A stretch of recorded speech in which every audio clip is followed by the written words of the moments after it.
வணக்கம். இன்னைக்கு தீப்ஸ் தமிழ் கிச்சனில் நம்ம பார்க்க போகிற ரெசிபி மேங்கோ சாகு புடிங், அதாவது மாம்பழ ஜவ்வரிசி பாயாசங்க. ஸோ ஆல்ரெடி நான் வந்து மேங்கோ யூஸ் பண்ணி மேங்கோ சீஸ் கேக், அப்புறம் மேங்கோ லஸ்ஸி, அப்புறம் மேங்கோ பாப்சிக்கல் எல்லாம் போட்டிருக்கேன். ஸோ உங்களுக்கு மேங்கோ ரெசிபிஸ் ரொம்ப பிடிக்குன்னா மறக்காமல் அந்த ரெசிபிஸ் எல்லாம் செக் பண்ணுங்கள், லிங்க் டிஸ்கிரிப்ஷனில் இருக்குது. ஸோ இப்போ இந்த ரெசிபி செய்யறதுக்கு தேவையான பொருட்கள்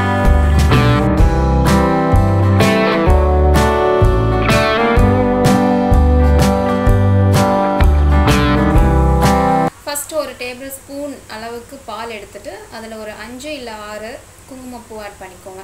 ஸோ இது வந்து சோக் ஆயிட்டிருக்க சமயத்தில் நம்ம இந்த பாயாசம் செய்ய ஆரம்பிக்கலாம். இப்போ உங்கள் ஸ்டவ் மேலே ஒரு பேன் வச்சுட்டு அதில் 1/2 கப் ஜவ்வரிசி ஆட் பண்ணிக்கோங்க. ஸோ இந்த ஜவ்வரிசி வந்து நான் ஆல்ரெடி தண்ணியில் ஒரு 1/2 மணி நேரம் ஊற வச்சுருக்கேன். ஸோ ஊற வச்சிங்கன்னா கொஞ்சம் சீக்கிரமாக அது குக் ஆகிடும். ஸோ அது வந்து 1/2 மணி நேரம் ஊற வச்சதுக்கு அப்புறமா இது கூட 1 கப் தண்ணி ஆட் பண்ணி அதை குக் பண்ணிக்கோங்க. ஸோ நீங்கள் அதிக அளவு கூட தண்ணி ஆட் பண்ணிக்கலாம் அது குக் ஆகலை அப்படின்னா. ஸோ இது வந்து ஒரு 10 நிமிஷம் குக் பண்ணிங்கன்னா குக் ஆகிடும். ஸோ 10 நிமிஷத்துக்கு அப்புறம் பார்த்தீங்கன்னா இந்த மாதிரி உங்கள் ஜவ்வரிசி நல்லா சாஃப்டாக ஆகிடும். அதே சமயம் டிரான்ஸ்பரண்ட்டாக இருக்கும். பார்த்தீங்கன்னா கொஞ்சம் அப்படியே கண்ணாடியாட்டும் ட்ரான்ஸ்ஃபராக இருக்கும். ஸோ நீங்கள் ப்ரெஸ் பண்ணிங்கன்னா கூட அது ஈஸியாக மசிஞ்சிடும். ஸோ அந்தளவுக்கு அதை குக் பண்ணிக்கோங்க. ஸோ அது 10 நிமிஷம் குக் பண்ணிங்கன்னா போதும், 1/2 மணி நேரம் நீங்கள் ஊற வச்சுருந்தா. ஸோ அதுக்கப்புறம் வந்து இதில் ஒரு 1/4 கப் கண்டென்ஸ்டு மில்க்கும் 1/4 கப் காய்ச்சின பாலும் ஆட் பண்ணுறேன். ஸோ என்கிட்ட 1/4 கப் தான் கண்டென்ஸ்டு மில்க் இருக்கிறதுனால நான் வந்து ரிமைனிங் 1/4 கப் வந்து பால் ஆட் பண்ணியிருக்கேன். பட் உங்கள்கிட்ட கண்டென்ஸ்டு மில்க் இருக்குன்னா நீங்கள் 1/2 கப் கண்டென்ஸ்டு மில்க்கை ஆட் பண்ணிவிட்டு சுகர் ஆட் பண்ணாமல் விட்டுறலாம். ஸோ அது போக நான் ஒரு 1/4 கப் சர்க்கரை ஆட் பண்ணுறேன். ஸோ நீங்கள் பிளாக் விசிட் பண்ணிங்கன்னா உங்களுக்கு இதோட இன்க்ரீடியன்ட் லிஸ்ட் அங்கே இருக்குது. ஸோ நெக்ஸ்ட் வந்து இது கூட ஒரு 2 ஏலக்காய் நல்லா க்ரஷ் பண்ண, அதுக்கப்புறம் இது கூட 3/4 கப் மாம்பழம், அதாவது உங்கள் மாம்பழம் இருக்கு இல்லையா, அதில் தோலை வந்து எடுத்துட்டு உள்ளே இருக்க அந்த பல்ப்பை மட்டும் மிக்சியில் போட்டு நல்லா அரைச்சிட்டிங்கன்னா இந்த மாதிரி நல்லா பியூரியாக ஆகிடும். ஸோ அந்த மேங்கோ பியூரி வந்து நான் இதில் ஆட் பண்ணுறேன். ஸோ அதையும் ஆட் பண்ணிவிட்டு நல்லா மிக்ஸ் பண்ணிக்கோங்க.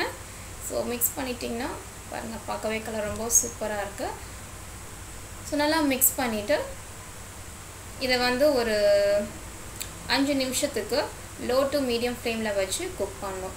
ஸோ உங்களுக்கு கன்சிஸ்டன்சி வந்து ரொம்ப திக்காக இருக்குது அப்படின்னு நீங்கள் நினச்சிங்கன்னா உங்களுக்கு தேவையான அளவுக்கு நீங்கள் தண்ணி ஆட் பண்ணிக்கலாம். ஸோ நான் வந்து ஜஸ்ட் ஒரு 1/4 கப் அளவுக்கு மட்டும் தண்ணி ஆட் பண்ணுறேன்.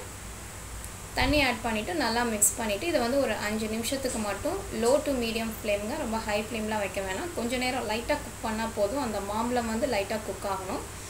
ஸோ ஃபஸ்ட்டு இன்னொரு சீசனிங் பேனில் ஒரு டீஸ்பூன் அளவுக்கு நெய் ஆட் பண்ணிக்கோங்க. நெய் நல்லா உருகினதுக்கு அப்புறமா ஒரு 4 முந்திரி, அப்புறம் 4 பாதாம், இது வந்து நல்லா சின்ன சின்னதாக கட் பண்ணியிருக்கேன். ஸோ அதை ஆட் பண்ணிக்கலாம். ஸோ உங்களுக்கு பிஸ்தா பிடிக்குன்னா நீங்கள் அது கூட ஆட் பண்ணிக்கலாம், இல்லை திராட்சை இருக்கு இல்லையா அது கூட ஆட் பண்ணிக்கலாம், அது உங்களோட இஷ்டம். ஸோ ஜஸ்ட் நான் வந்து முந்திரி பாதாம் மட்டும் ஆட் பண்ணுறேன். ஸோ இதை ஆட் பண்ணிட்டு நல்லா இதை வந்து மிக்ஸ் பண்ணிட்டே இருந்தீங்கன்னா லைட் ப்ரௌன் கலர் ஆகிற வரைக்கும் நல்லா சூப்பராக உங்களுக்கு ஸ்மெல் வரும், குக்கான ஸ்மெல், அது வரைக்கும் இதை ஃப்ரை பண்ணிக்கோங்க. ஸோ இப்போ பார்த்தீங்கன்னா நல்லா லைட் ப்ரௌன் கலர்லாம் சேஞ்ச் ஆகிடுச்சு. ஸோ சேஞ்ச் ஆனது இமீடியட்டாக உங்கள் ஃப்ளேம் ஆஃப் பண்ணிவிட்டு இதை வந்து ரெடியாக இருக்கிற மேங்கோ சாகு புட்டிங்கில் ஆட் பண்ணிக்கலாம்.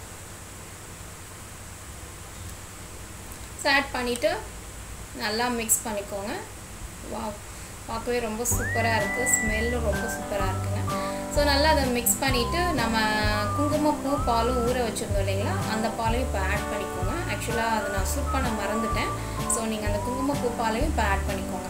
ஆட் பண்ணிட்டிங்கன்னா உங்களோட மாம்பழ சாகு, அதாவது மாம்பழ ஜவ்வரிசி பாயாசம் ரெடி ஆகிடுச்சுங்க.